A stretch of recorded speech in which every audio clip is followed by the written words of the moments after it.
Oke, jumpa lagi di Back to BDM. Kembali saya akan mendiskusikan ngobrol soal isu politik terkini, khususnya menjelang hari-hari mendekati hari pemungutan suara untuk memilih presiden, memilih DPR pada 14 Februari 2024. Saya akan ngobrol dengan komisioner KPU di tahun 2012 sampai tahun 2017, namanya Mas Hadar Nafis Gumai, yang juga seorang ahli yang mengamati pemilu dan tentunya punya pengalaman praktek ketika menjalankan pemilu di era-era transisi menuju demokrasi. Sekarang seharusnya sudah lewat, sudah menuju proses yang lebih demokrasi penuh, tapi belakangan terjadi gerakan-gerakan dari kelompok masyarakat sipil yang kembali mengimbau agar pemilu itu bisa berjalan jujur, adil, dan bermartabat dan berkualitas. Nah, saya akan ngobrol di seputar itu, kira-kira bagaimana kita harus menyongsong 14 Februari 2024. Bang Hadar, terima kasih telah datang di Back to BDM. Sama-sama, Mas Budiman.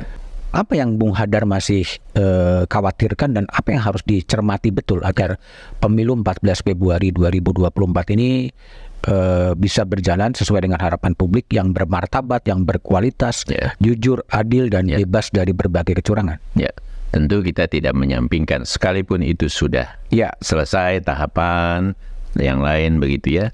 Jangan kita kesampingkan juga. Tapi oke lah, mari ke depan. Nah, ke depan ini pun berdasarkan pola yang terjadi selama ini, saya mengkhawatirkan juga upaya-upaya sistematis untuk menguntungkan pihak tertentu itu juga bisa dilakukan oleh penyelenggara sendiri di dalam tahapan pemungutan penghitungan suara. Jadi terhadap hasilnya nantinya. Wah, itu mengerikan sekali. Dan bisa jadi loh ini terjadi karena polanya kemarin demikian terus gitu. Nah, oleh karena itu di sisa ini, hari pemungutan suara nanti tanggal 14 Februari ya. Kemudian hasil-hasil tersebut akan dinaikkan ke atas, direkap. Nah, menuju ke sana sebetulnya masih ada, ini 26 atau 25 hari lagi sekarang, masih ada masa kampanye yang tersisa. Bahkan baru akan segera mulai masa kampanye yang melakukan iklan di media massa, rapat umum, dan masih ada 2 debat lagi gitu ya. Nah, ini juga sesuatu yang perlu kita cermati. Tetapi saya juga ingin jangan lewat tentang hasil itu. Karena akhirnya selama proses tahapan yang panjang ini gitu ya, dimanapun kalau yang namanya pemilu itu yang akhirnya menjadi perhatian utama, yang akhirnya menjadi nanti mungkin sengketanya gitu ya, itu adalah apa yang diperebutkan, yaitu suara. Nah, jadi saya pun ingin mengajak masyarakat, dan saya sekarang menyiapkan diri betul-betul untuk memantau hasil penghitungan suara tersebut. Jangan sampai suara-suara kita yang rakyat udah rame-rame nanti ya diberikan, ternyata suara itu pun dirubah-rubah. Dalam rangka untuk memenangkan siapa gitu. Bang Hadar kan pengalaman sebagai komisioner KPU dalam konteks penghitungan suara. Pada titik mana sebetulnya titik rawan untuk kemudian bermain-main dengan data dari suara pemilih? Di titik mana coba yang paling rawan? Dalam proses di TPS itu tentu adalah di titik di mana mereka menghitungnya ya. Nah, menghitungnya itu petugas-petugas itu kalau mereka tidak terdidik dengan baik, atau bahkan kalau ternyata mereka pun bermasalah gitu ya, itu angka yang dia katakan untuk A bisa kemudian dicatat untuk B. Gitu. Sah ya untuk calon ini, sah ya untuk paslon ini misalnya gitu. Nah, tetapi dicatatnya untuk yang lain misalnya. Nah, itu sangat mungkin terjadi. Tentu apalagi kalau di tempat di TPS tersebut tidak semua ada yang hadir, saksi-saksi sedikit, hanya saksi kelompok tertentu misalnya. Apalagi kalau proses ini yang penghitungan di bagian yang sudah malam, karena ini kan panjang mas, dan saya duga sampai the next morning lagi nih, pagi berikutnya lagi nih, menjelang pagi berikutnya lagi. Nah, bisa di sana. Nah, kemudian setelah dicatat itu mereka sepakat ini hasil resmi kita ya di TPS, tanda tangan semua Mas. Saksi tanda tangan. Kecuali ada saksi yang merasa enggak, protes nggak bisa diperbaiki, dia nggak mau tanda tangan, tapi dia mencatatkan di pengaduan ataupun form keberatan. Nah itu kan akan naik Mas ke atas. Ke atas itu ke PPK kecamatan. Ya. Dari TPS lari ke kecamatan. Oke. Ya, melalui petugas PPS-nya kelurahan desa, tapi nanti berhentinya disimpannya di kecamatan untuk besoknya itu mulai direkap namanya. Nah, disitulah nanti mulai ada ruang atau kalau mau atau selama ini dilakukan perubahan-perubahan Mas. Di level PPK. Ya. Kenapa di level PPK ada ruang untuk melakukan manipulasi? Karena di sana itu kan nanti harus ditotalkan lagi dari masing-masing maksud saya dari TPS itu kan dihitung di kelurahannya dulu. Mohon maaf, dihitung satuan kelurahannya dulu. Kelurahan. TPS, kelurahan. Oke. Dilakukannya tapi di PPK Mas. Biasanya di tempat yang terbuka, yang besar gitu ya. Sana ngitung, sini ngitung, di situ. Nah itu biasanya terjadi di sana. Kemudian nanti hitungan kelurahan-kelurahan desa ini akan disatukan sebagai satu kesatuan total hitungan rekap kecamatan gitu. Lokasi yang sama. Nah disitulah biasanya bisa ada pergeseran-pergeseran. Nah pergeseran itu memang akan lebih mudah dilakukan jika dia di dalam satu partai politik, di antara calon-calon mereka misalnya. Nah, tentu di tempat lain bisa juga gitu ya. Tetapi ini dengan kondisi bahwa saksinya kalau tidak lengah tapi memang sepakat misalnya. Kita tidak tahu kesepakatan itu kan apa yang terjadi di lapangan. Mungkin ada yang menggait, ada yang memesannya gitu. Itu proses-proses itu sedemikian itu bisa terjadi. Nah, jadi misalnya ada yang ya saya nggak bakalan menang juga misalnya. Itu ada juga dia semacam sepakati dia jual itu. Jual? Iya misalnya. Itu terjadi. Di tingkat kecamatan itu? Iya. Oke. Nah, dari kecamatan lari ke kabupaten? Kabupaten kota, ya. Nah itu pun ya masih ada ruang untuk digeser-geser juga gitu. Tetapi sekali lagi penggeseran itu biasanya lebih aman, tidak terlalu kelihatan di dalam partai politik sendiri. Di dalam partai politik sendiri? Ya, karena apa? Karena pentotalannya itu kan bisa tetap sama, ya. Cuma pergeseran. Pemilu kita pemilu yang tidak sederhana karena sistemnya, karena alat bantu yang digunakan. Jadi sangat dibutuhkan ketelitian melihat kecil-kecil unit-unit tersebar itu.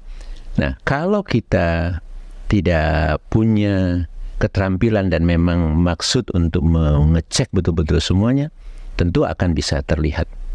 Tetapi kalau memang kita menjadi bagian yang memang sepakat untuk merubahnya, yang penting totalnya sama, itu akan jalan saja gitu. Artinya ruang yang paling besar dimanipulasi adalah suara-suara caleg ya? Iya.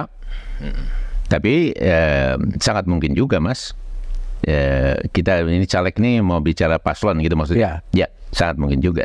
Nah, tetapi tentu di wilayah di mana ya saksi yang satu tidak ada, wilayah yang agak jauh, misalkan tidak semuanya juga punya. Sekarang mungkin kita perlu pastikan juga nih paslon-paslon ini mereka harus punya di mana-mana sebetulnya kan gitu. Ya. Dari kabupaten naik ke provinsi. Provinsi ya. Dari provinsi naik ke nasional. KPU RI di Imam Bonjol. Ya. Di KPU RI Imam Bonjol. Ya. Dari situ ruang-ruang yang paling rawan dalam konteks untuk memanipulasi data itu di level mana sih sebetulnya? Ya tadi sebenarnya di ruang yang agak lebih bawah. Lebih bawah. Ya. Jadi di PPK tadi, kemudian di kabupaten kota, ke atas itu udah semakin lebih sulit. Oke. Ya. Tapi kan penghitungannya itu kan masih yang berlaku dan diakui kan memang masih penghitungan rekapitulasi manual kan? Betul. Ya, walaupun nanti kita bisa ngobrolin ini juga. Walaupun di dalam menyusun yang manual itu mereka menggunakan teknologi yang namanya Sirekap. Sirekap. Ya, tetapi di setiap level rekapitulasi tadi, di kecamatan, di kabupaten kota, provinsi dan seterusnya, itu diproduce angka-angkanya dari dalam sistem dari Sirekap itu. Nah, kemudian di print ya, sebelum di print ditayangkan semua saksi silakan cek dengan pegangannya sendiri-sendiri apakah ada yang bermasalah atau tidak. Nah, kalau ada masalah silakan tunjukkan yang mana catatan Anda, mana bukti yang Anda punya apa gitu. Nah, kira-kira begitu. Nah, setelah di print, setelah semua ngecek, maka kalau sudah disepakati, diketok, itu tanda tangan. Okay. Nah, manual itu masih ada. Jadi printing, kemudian tanda tangan. Tetapi angka-angka tersebut itu sebenarnya dibantu dari sistem Sirekap. Karena kalau kita masih mau semuanya dicatat sendiri lagi atau membuat Excel yang diisi satu-satu, sepengetahuan saya atau di masa saya pun sudah mulai tidak dilakukan lagi itu. Artinya kalau orang mencurigai bahwa sistem IT KPU, sistem penghitungan berbasiskan IT KPU itu rawan dimanipulasi, itu sebetulnya tidak cukup valid dong. Kalau menggunakan sistem manual sebenarnya yang Ya. Karena pada akhirnya peserta itu, Bawaslu juga yang hadir, itu melihat dan kemudian memeriksa satu-satu, di print, kalau udah sepakat ditandatangani. Yang manual? Ya. Jadi yang manual berdasarkan sistemnya gitu. Karena sistem itu kan jadi memasukkan data-data TPS semua kan, sistem Sirekap itu. Kemudian dari data-data yang masuk itulah diproduce ya form yang akan dibahas bersama. Nah, makna manualnya masih di situ. Tetapi bahwa menyusunnya menurut hemat saya sebetulnya tidak lagi manual, karena itu data dimasukkan dan berdasarkan data di dalam sistemlah dibangun. Kira-kira begitu, Mas. Oke. Itu dari sisi counting. Cara kemudian menghitung dari TPS, kelurahan, kecamatan, kabupaten, provinsi, dan di level nasional. Di level TPS itu kan pemilu itu kan ada memilih presiden, memilih DPR, memilih DPRD provinsi, DPRD kabupaten kota, dan memilih DPD. Artinya akan ada 5 pemilihan. 5 pemilihan dengan masing-masing surat suara, masing-masing form, dan masing-masing kotak. Oke. Itu 5 surat suara. Nah, itu yang dihitung dulu. Yang dihitung dulu di TPS. Itu surat suara yang mana?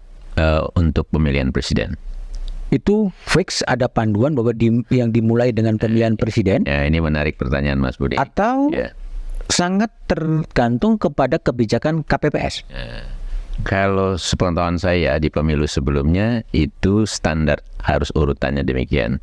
Tetapi di pemilu sekarang setelah saya lihat lagi peraturannya itu disebutkan dapat, ada kata dapat. Jadi dapat dihitung berdasarkan urutan ini. Nah, artinya bisa saja itu tidak dilakukan sesuai urutan tersebut. Itu yang membuat saya kemarin baru juga ditanya wartawan, agak bingung juga saya lihat ini kenapa sekarang seperti ini gitu. Nah, apakah itu dimaksudkan untuk konteks nyata di tempat ya? Misalnya KPPS merasa, waduh kita udah capek, kita mulai yang gampang dulu, atau ada yang minta bahwa ini pemilihan saya duluan deh gitu. Nah, kita kan nggak tahu juga gitu. Nah, jadi kata dapat itu membuka ruang di TPS itu menghitung tidak runtut seperti yang dituliskan gitu. Presiden, DPR RI, kemudian DPD, kemudian provinsi dan kabupaten kota DPRD-nya itu. Kenapa ada perubahan dari sesuatu yang relatifly wajib, urutan pemilu presiden, pemilu DPR, pemilu DPD, pemilu DPRD provinsi, menjadi dapat. Dapat kan memang tergantung pada ruang dan waktu yang ada di TPS, sehingga aku mau hitung DPRD dulu. It's okay sebetulnya.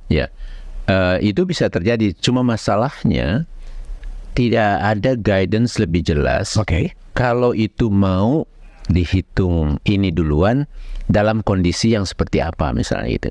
Nah, itu tidak ada. Jadi betul-betul hanya menyebutkan kata dapat. Nah, disinilah menurut saya itu bisa jadi persoalan. Karena nanti ada aja yang mesan duluan gitu kan. Oke, jadi artinya butuh penegasan sekali lagi dari Komisi Pemilihan Umum yang lebih aturan yang lebih rigid. Betul. Tidak bisa ditafsirkan aku mau DPD dulu, aku mau DPR dulu. Dan sebaiknya diurutkan saja dari pemilu presiden, pemilu DPR seperti itu. Itu yang dibutuhkan semacam revisi atau petunjuk teknis ya. Petunjuk teknis minimal. Ya. Menurut saya harus seperti itu. Dan menurut Bang Hadar lebih bagus dimulai dari pemilu presiden.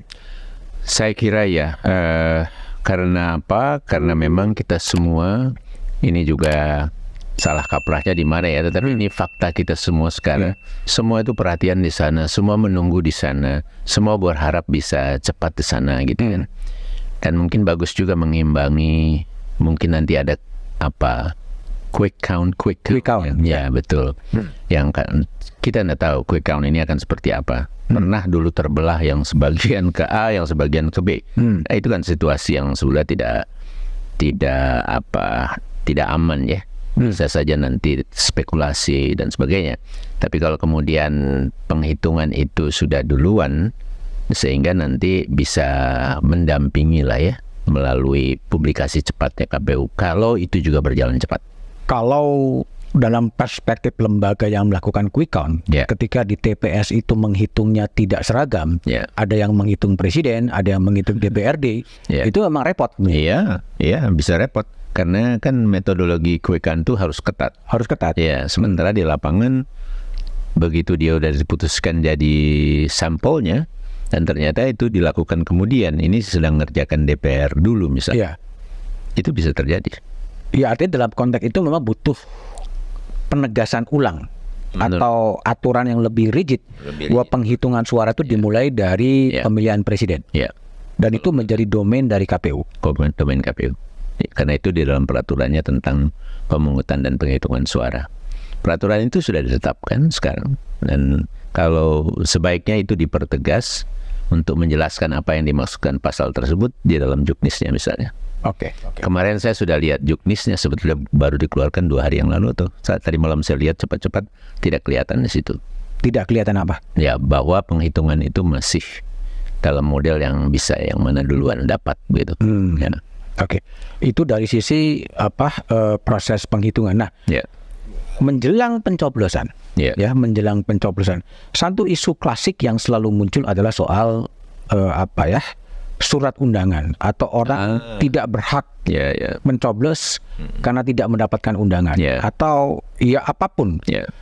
Bung Hadar lihat ini hampir tiap pemilu ke pemilu isu soal right to vote soal hak orang untuk mencoblos kadang-kadang terkendala dengan urusan-urusan administratif. Ya, sebetulnya memang ini kalau saya mencoba menganalisisnya tidak juga lepas dari undang-undang pemilunya.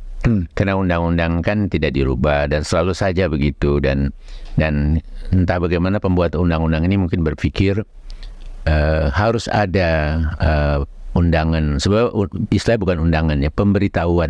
Ya, bahwa ini TPS-nya di sini jam sekian sampai jam sekian gitu kan. Nah, tetapi kemudian dalam praktek itu ada saja yang lalai, kemudian tidak menyampaikan, tidak bisa disampaikan, katanya nggak ada orang dan sebagainya gitu. Atau mungkin juga kasus-kasus tertentu nggak mau dia menyampaikannya karena ada maksud tertentu, gitu. Kira-kira begitu ya, politik aspeknya ya, kira-kira ya. Nah, menurut saya ini sebetulnya nggak usah dikunci gitu. Jadi seolah-olah itu seperti harus gitu. Nah, akibatnya karena sosialisasi yang tidak cukup tuntas dan standar, akhirnya ada petugas-petugas juga yang menganggap itu sebagai kewajiban, sehingga akhirnya bisa hilang hak seseorang itu.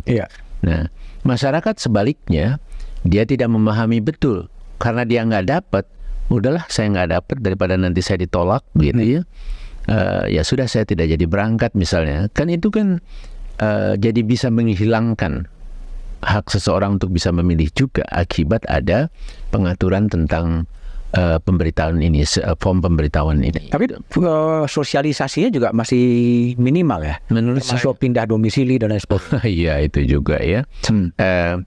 Menurut hemat saya masih tidak cukup ya, masih minimal ya. Nah makanya jadi mulai sekarang ini ke arah hari H itu perlu betul dipastikan ya petugas mereka untuk menyampaikan.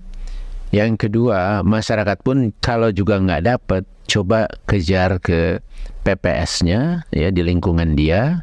Itu kan dipegang sama mereka PPS ya, sama PPS-nya. Atau juga atau plus pemberitahuan bahwa ini hanya surat pemberitahuan. Jadi kalau tidak dapat karena suatu hal, sepanjang Anda sudah terdaftar di dalam daftar pemilih tetap, datanglah gunakan hak pilih pada hari itu. Nah, kira-kira begitu ya, misalnya ya. Itu pada sisi voters ya. Ya. Tapi dari sisi sekarang pemerintah, ya. ASN, ya. TNI, Polri yang selalu kemudian diteriakkan agar netral, ya. netral. ya. Presiden Jokowi juga sudah beberapa kali dalam panggung terbuka juga mengatakan netral. ya. Pertanyaan saya adalah, apa sih yang dimaksud dengan netral itu? Netral itu artinya tidak melakukan tindakan atau sikap yang bisa menguntungkan atau dimaksudkan menguntungkan peserta pemilu tertentu, atau dalam rangka untuk membuat tidak memilih peserta pemilih tertentu. Tapi jangan-jangan karena pengertiannya netral dan tidak ada definisi operasional dari netral, sehingga orang ya merasa netral meskipun dia juga menunjukkan keberpihakan pada paslon tertentu. Bisa jadi, tetapi sebenarnya nggak terlalu sulit kan untuk menyatakan netral itu gitu, atau memberikan sikap netral itu, Mas. Menurut saya tidak terlalu sulit. Apalagi yang sekarang diduga banyak melakukan ini kan bukan orang nggak sekolahan, mereka banyak orang terdidik kan, kira-kira begitu. Nah jadi intinya jangan menyatakan atau bersikap atau menyatakan sesuatu atau berperilaku yang dapat dengan mudah dimaknai ya bahwa ini untuk calon tertentu nih gitu. Ini jangan calon yang lain nih, misalnya gitu. Gini, nah, apakah imbauan netralitas itu valid kepada ASN? Sementara ada juga kemudian gubernur atau pejabat gubernur atau menteri yang justru berada terdepan sebagai tim pemenangan paslon. Oke, ini memang membuat menjadi sulit, sangat valid sebetulnya, karena banyak sekali kan keluhan, dan banyak sekali juga ada yang mereka dalam posisi masuk sebagai calon, masuk sebagai tim pemenangan dan seterusnya gitu. Nah, posisi itu sebetulnya adalah posisi yang juga sangat mudah membuat yang bersangkutan tidak netral di dalam dia menjalankan posisinya di ASN atau pejabat negara. Karena kan konteks kita ini banyak sekali yang kalau dia sebagai calon atau sebagai tim pasangan calon itu kan tidak harus mundur. Iya. Oke. Jadi tentu dia ingin, saya duga ya, supaya dia bisa tetap membantu atau untuk dirinya kalau dia sebagai calon gitu ya. Dan dia tidak mau juga melepaskan jabatannya gitu. Nah, jadi maksud saya begini, situasi ini mempermudah orang untuk memanfaatkan untuk mengambil posisi tidak netral gitu. Padahal dia masih belum lepas ke posisinya sebagai ASN, sebagai pejabat yang punya wewenang atau tugas di pemerintahan misalnya, yang harus netral. Nah, jadi peringatan netral itu menurut saya valid, dan masyarakat memperingatkan juga sangat valid, mengadukan juga sangat valid. Tapi apakah bukan itu ambigu yang luar biasa? Ya, bahwa kita mengimbau kepada aparatur sipil negara untuk menunjukkan netral, tidak berpihak, tetapi kemudian bos-bosnya, pimpinan-pimpinan yang menjadi tim sukses, menjadi juru kampanye, menjadi tim pemenangan. Untung Mas Budiman yang mengangkat ini gitu. Iya, bosnya sampai presiden menurut saya. Sampai presiden juga tidak memberikan contoh menurut saya. Iya, disitulah kesulitannya gitu ya. Karena peraturan masih membolehkan mereka sekaligus sebagai pejabat, sebagai ASN itu untuk bisa ikut di dalam proses politik gitu. Nah, jadi ya memang tidak lebih mudah dimanfaatkan justru. Saya tidak yakin orang itu tidak ngerti bagaimana menempatkan. Misalnya gini, seorang pejabat, seorang menteri, dia pergi ke daerah, ya kan? Pergi ke daerah itu dengan dibiayai oleh negara, misalnya, ya kan? Tapi habis itu siangnya atau sore mereka bikin pertemuan di daerah tersebut, berarti kan itu menggunakan posisinya dia untuk kegiatan politiknya, gitu. Kemudian dia sebagai seorang menteri, pendukung calon tertentu, dia ikut membagikan bantuan sosial misalnya begitu kan. Nah di situ juga bahasa dia gitu ya, menunjukkan bahwa bantuan ini datang dari Bapak Presiden, ya jangan lupa sama Bapak Presiden. Kita tahu sendiri Bapak Presiden kita ini adalah juga pendukung calon tertentu, anaknya juga menjadi calon wakil presiden misalnya gitu. Jadi hal-hal seperti itu akhirnya lebih mudah mereka lakukan terjadi, dan banyak akhirnya, dan itu bukan mereka tidak ngerti menurut saya. Iya, jadi kan kalau lihat kultur masyarakat Indonesia, kultur dia melihat ke atas. Apakah atasnya memang netral, betul-betul netral, sehingga dia ngikut, tapi ketika atasnya pun menunjukkan simbol-simbol yang tidak netral, ya akhirnya ya semuanya akan tidak netral gitu. Bisa, sangat mungkin itu yang terjadi gitu. Apalagi kalau atasnya itu adalah struktur yang ketat, struktur kelembagaan yang ketat seperti TNI, seperti Polri, juga ASN itu kan semi ketat ya, dimana kita harus patuh dengan atasan gitu. Hierarki ketat gitu. Lebih mudah lagi itu terjadi. Tetapi jangan juga kita bebaskan ini Mas, kalau menurut saya ya. Ya memang ini ambigu, memang ini ya enggak. Kita harus ingatkan bila perlu ke depan diatur lebih ketat lagi deh kalau memang ini menjadi masalah gitu, menjadi masalah besar yang kemudian tidak ada cara lain untuk akhirnya melarangnya gitu. Oke, diatur dalam arti siapapun yang akan menjadi kandidat calon presiden maupun calon wakil presiden itu harus mundur dari jabatannya. Termasuk kepala daerah. Harus mundur. Menurut saya. Tapi bukankah dulu DPR sudah merumuskan itu bahwa siapapun menteri yang akan maju sebagai calon presiden, dia harus mundur. Kemudian dikoreksi oleh Mahkamah Konstitusi. Mohon maaf, saya tidak ingat. Tapi menurut saya ya betul, ada koreksi tersebut. Tetapi ya kita coba lagi saja. Kemudian apalagi kalau memang dia menjadi calon ya. Nah, gitu, itu harus, menurut saya harus mundur. Sekarang begini, misalnya seorang menteri ya, kan tidak harus mundur nih, ya cuti saja penghentiannya gitu ya. Nah, artinya kan dia harus mengerjakan dua-duanya, Mas. Nah, bukankah itu juga akan bisa mengganggu pemerintahan, Mas? Nah, pemerintahan ini kan juga penting. Ini kan perjalanan berbulan-bulan. Nah, oleh karena itu menurut saya itu harus mundur lebih tepat itu. Karena terlalu banyak situasi-situasi yang menjadi penuh dengan konflik of interest. Itu yang harus dihindari kan. Ada paslon yang menggunakan posisi kementeriannya untuk membangun membangun ini, membangun itu. Padahal itu adalah tugas negara. Itu tugas negara atau bukan tugas lembaga itu tapi dia kerjakan. Ada paslon pada posisi tertentunya membuka posko pengaduan kecurangan pemilu. Ini kan penuh dengan konflik-konflik kepentingan. Betul. Sangat. Dan dalam kampanye juga terjadi saling serang di dalam sebuah kabinet. Nah, bayangkan itu. Apakah kemudian di pemerintahan kita ini masih berjalan dengan baik dalam kondisi seperti itu? Menurut Anda berjalan baik? Menurut saya bermasalah sebetulnya. Bermasalah. Jadi kalau dalam konklusi seperti itu, ke depan, ya bukan sekarang. Kalau sekarang memang agak susah karena semua memanfaatkan justru lubang dari undang-undang kan. Orang kalau itu terjadi sebaiknya memang Pak Mahfud, Pak Prabowo, baik Gibran itu mundur. sebagai Menteri Pertahanan, sebagai Menko Polhukam, sebagai Wali Kota Solo. Betul. Ya. Dengan demikian dia betul-betul bebas dari tugasnya. Dia bisa positifnya dia bisa konsentrasi kok ke pencalonannya, dan dia tidak harus repot-repot minta cuti berkali-kali. Kira-kira begitu.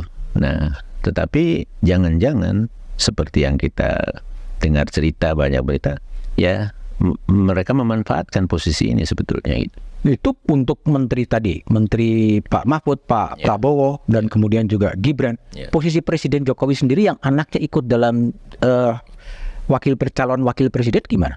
Ya, di sini memang tidak mungkin juga kan, karena anaknya dia harus mundur dari presiden. Presiden sendiri pun dalam mencalonkan untuk periode kedua itu kan juga tidak harus mundur karena pemerintahan harus tetap jalan. Ya, untuk yang paling utama lah ya, kira-kira begitu. Nah, tetapi kan sebetulnya ada sikap-sikap atau tindakan yang bisa presiden sendiri ambil gitu. Dalam artian dia betul-betul tidak mau menciptakan kerjanya yang kemudian bisa mudah ya ditangkap. Ini adalah untuk mendukung anak saya atau calon yang saya dukung gitu. Nah, itu kan sebetulnya bisa Mas Budiman dipilah-pilah seperti itu. Ya, misalnya saja kalau memang mau mengumpulkan pimpinan partai politiknya yang memang pendukung dari anaknya misalnya gitu kan, ya janganlah itu dilakukan di jam kerja atau di tempat yang memang itu adalah tempat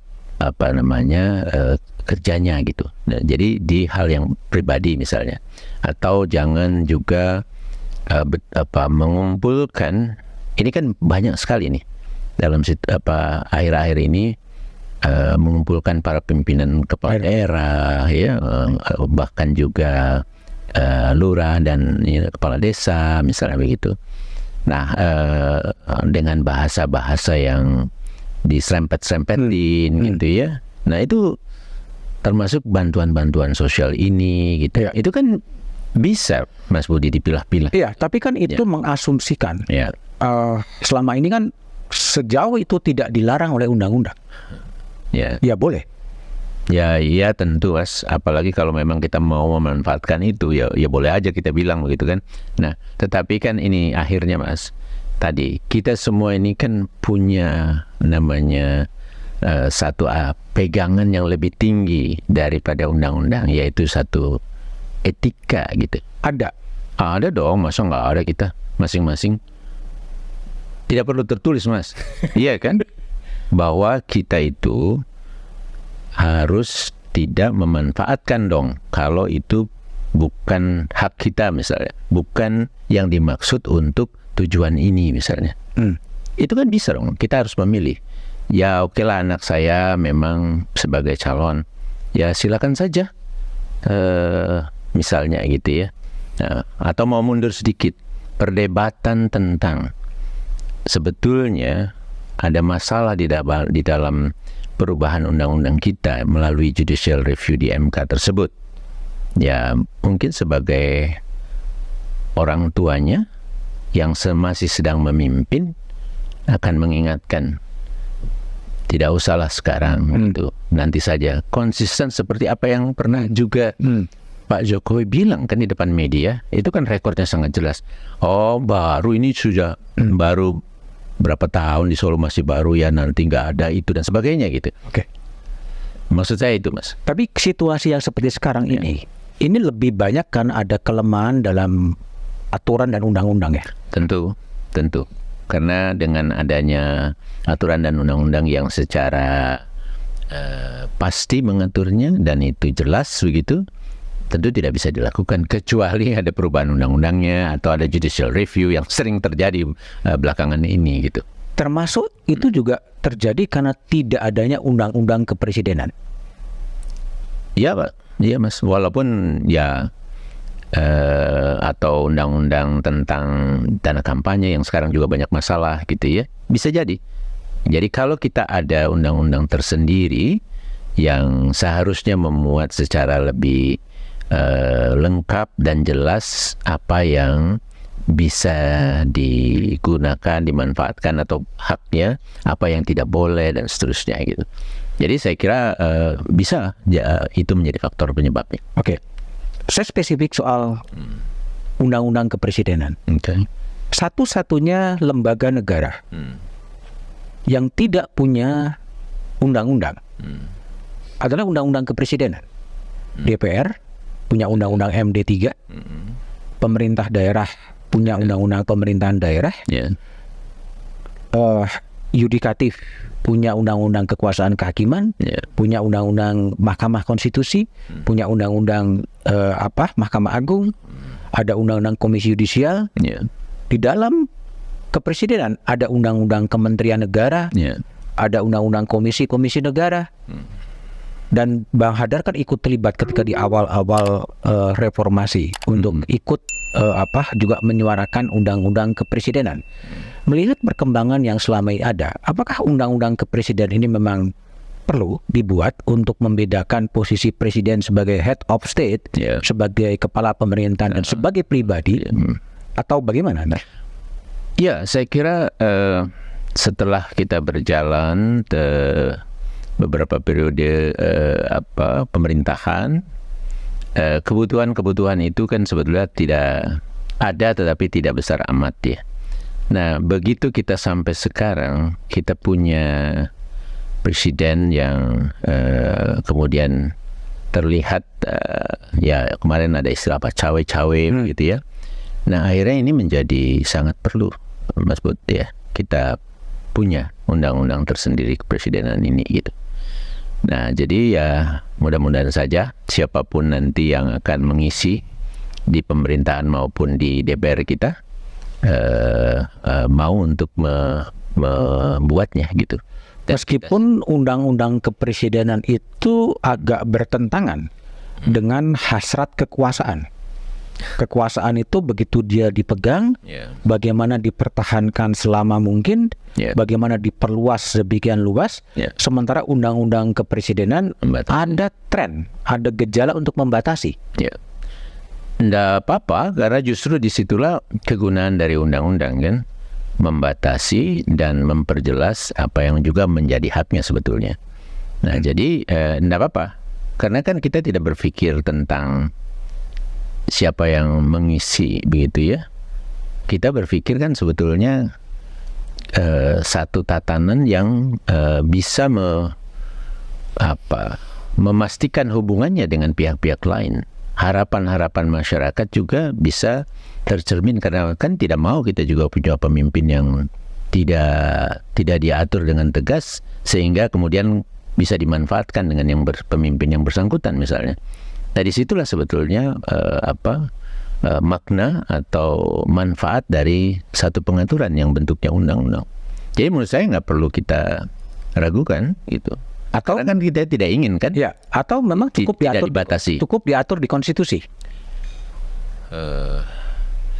Terkadang konstitusi itu, atau bukan terkadang, konstitusi itu cenderung untuk tidak mengatur secara lebih rinci. Nah, akhirnya dalam situasi kita ketemu seorang pimpinan yang ternyata memanfaatkan ini, akhirnya kita tidak bisa untuk menahannya gitu kan. Itu kan jadi persoalan. Itu jadi tapi siapa yang akan mengambil prakarsa untuk menyusun undang-undang atau rancangan undang-undang soal lembaga kepresidenan? Ya, kan undang-undang kita ini bisa macam-macam ya. Ada dua yang utama sebetulnya. Bisa dari DPR-nya, bisa dari pemerintahnya sendiri yang memimpin presiden. Dan masyarakat bisa mendorongnya juga. Kemudian untuk menitipkan. Jadi bisa dari mana-mana nih gitu. Tapi apakah kita punya harapan dengan siapa terpilih ke depan, nanti kita lihat saja gitu. Apakah tidak terbayangkan bahwa calon-calon presiden yang akan maju sekarang, atau ada harapan, apakah itu Mas Anies, apakah itu Pak Prabowo, apakah itu Mas Ganjar, kemudian mendeklar bahwa kalau saya terpilih, saya akan segera menyusun rancangan undang-undang lembaga kepresidenan? Menarik ya, sebetulnya ini sesuatu yang bisa kita dorong juga ya. Mas Budiman mulai mengangkatnya. Saya kira ya, karena sebetulnya untuk yang lain-lain kan juga mereka udah ada yang janji-janji yang lebih konkret sebetulnya. Ya. Di sini akan kami bangun nanti kalau saya terpilih, kalau nanti saya terpilih akan diberikan apa gitu kan, macam-macam Mas. Ini kan banyak.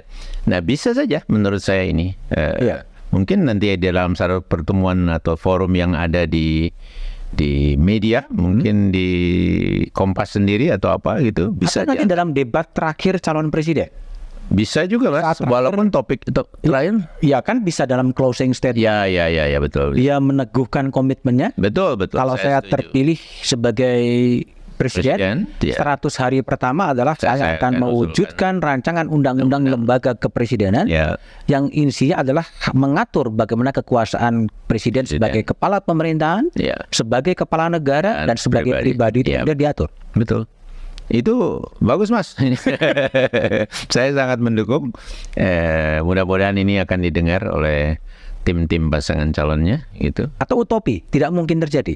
Enggak lah Mas, masa sih kita nggak punya orang yang bisa mengambil posisi itu, dia bisa mengambil posisi bahwa saya ini bisa melakukan, atau bisa mengambil posisi, iya dong, bahwa dia melihat harus ada pembatasan, sekalipun itu untuk saya sendiri, katakan begitu. Ya utopi Mas. Karena kan begini, menarik, ketika berbicara di depan KPK, dia mengatakan saya akan memperkuat KPK.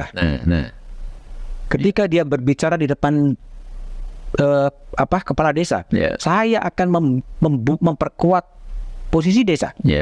Tapi dia tidak pernah berbicara terhadap posisi yang akan dia tuju sebagai lembaga kepresidenan. That's interesting, karena belum ada yang ngejar Mas.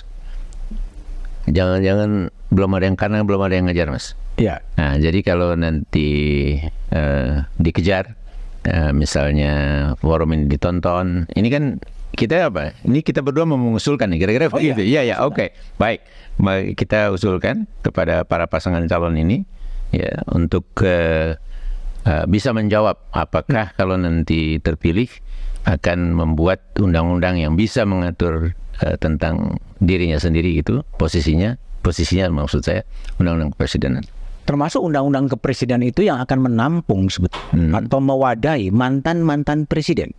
Oke. Ya itu penting juga untuk pasti ya. Iya kan? Ya betul. Ini kan mantan hampir dalam semua transisi kekuasaan.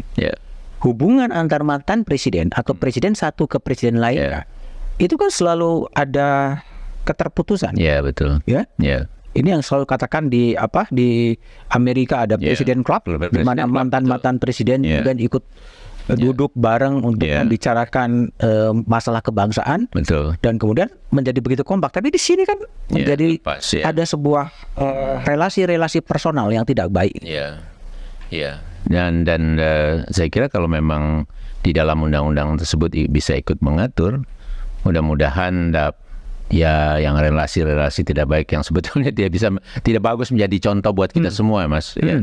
Itu bisa membantu difasilitasi atau diatur lah ke arah sana gitu. Bahwa kemudian ada yang nggak mau masuk presiden klubnya apa boleh buat. Tetapi at least ada pengaturan ini ya Mas.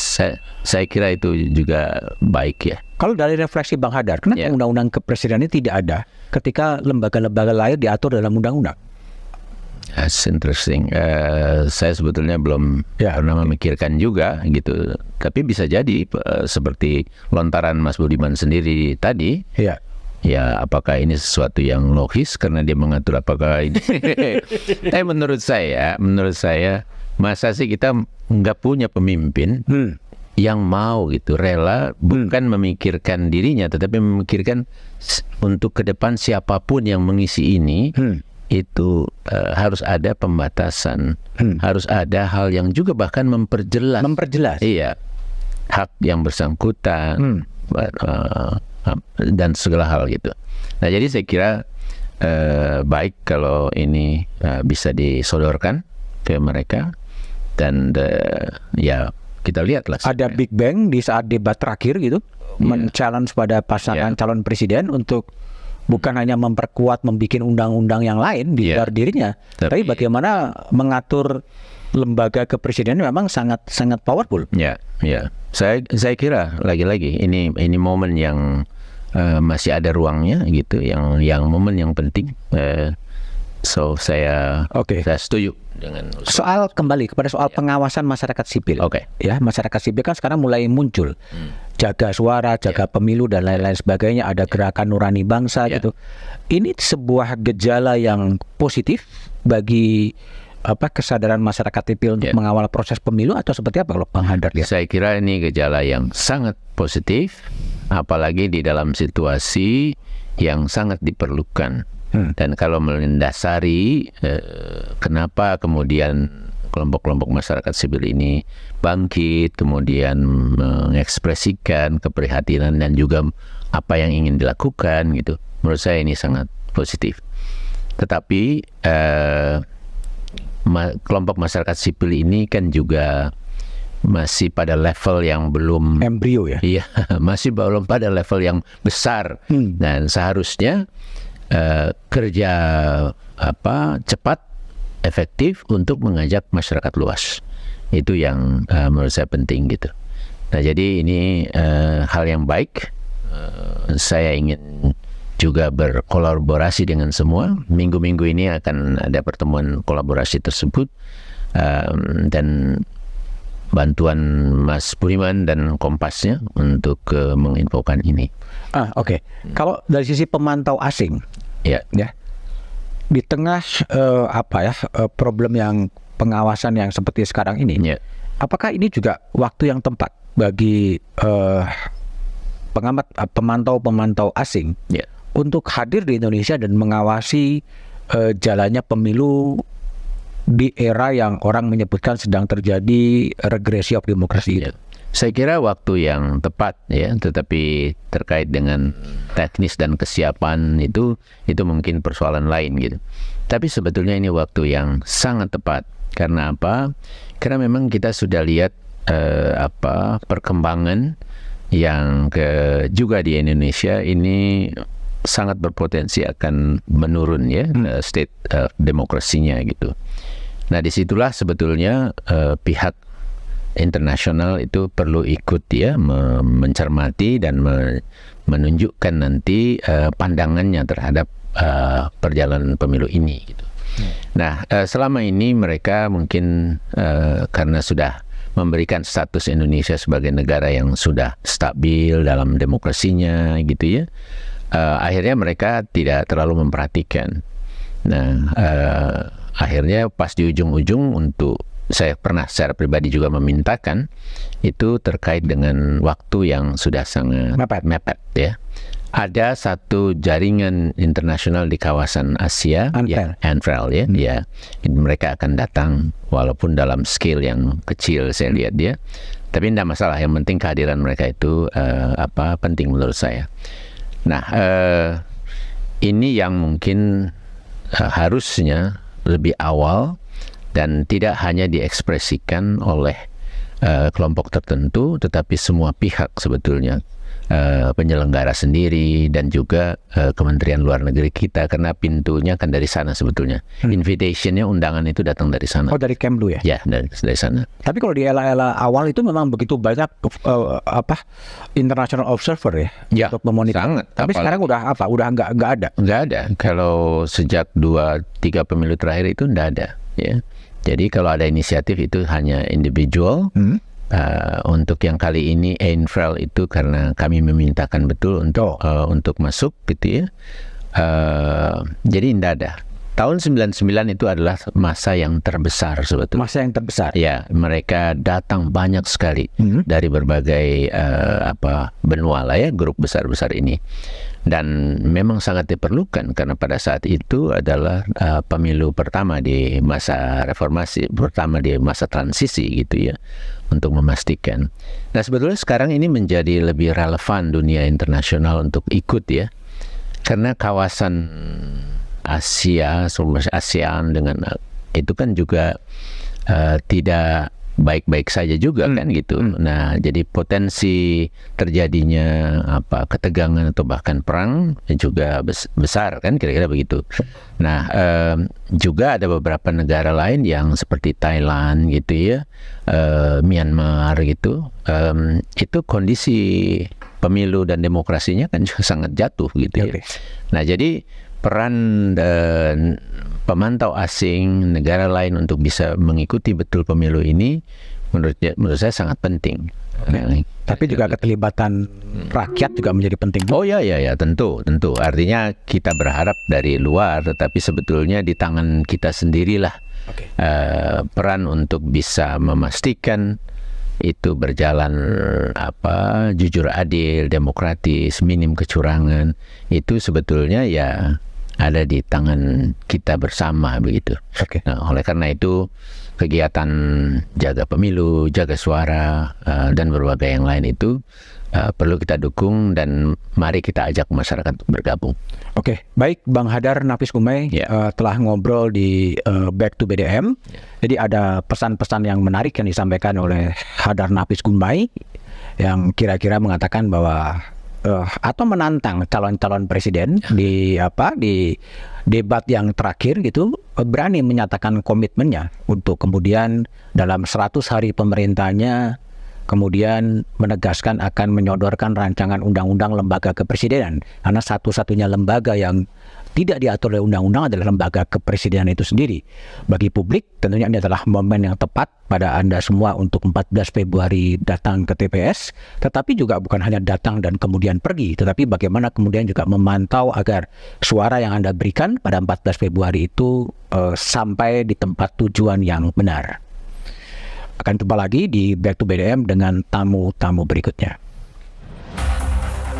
Revisi undang-undang itu memang didesain oleh elit-elit politik negeri ini. Kalau saya bilang sih iya dong. Pak Jokowi akan dihormati banyak orang kalau dia berani mengambil langkah evaluasi peradilan, reformasi, perintahkan kepada Menko Polhukam.